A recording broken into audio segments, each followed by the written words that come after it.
sallallahu alayhi wa sallam jàkkaarloog jullit ñi ne leen maa taraktu shay'an yuqarribukum ila allah wa yubaa'idukum an innaar illa wa amartukum bih maa taraktu shay'an. kon yonent bi alayhi salaatu wa salaam foofu mu ngi fay dugal lépp, bàyyiwuma lenn loo mënta xam ci wàllu diine loo xam ne yuqarribukum ila allah bu ngeen ko defee ngeen jege borom bi subhanahu wa taala, wa yubaa'idukum an innaar te bu ngeen ko defee it ngeen sori tàbbi safara, ngeen sori safara. illa wa amartukum bi, lu dul jàngal naa leen ko, leeral ko ba mu leer nañ ne leen topp leen ko. wa ma taraktu shay'an,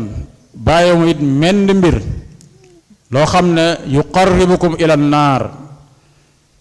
bu ngeen ko defee mu jegel leen safara, ngeen nar a tàbbi safara.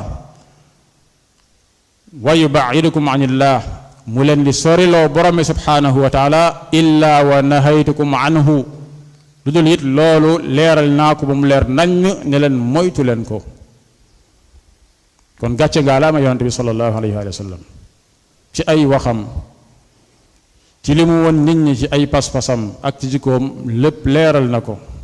te loolu moom moo nekkoon mission. kon nag yow mi nga xamante ne ñëw nga ci ginnaawam di sos ay mbir,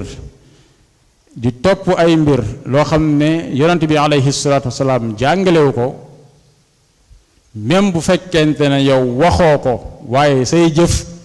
ñu ngi weddi waxu yonent bi sallallahu alayhi wa alihi wa sallam ci dugal ci diine ji loo xam ne bokku ci. kon ci loolu ci la borom subhanahu wa taala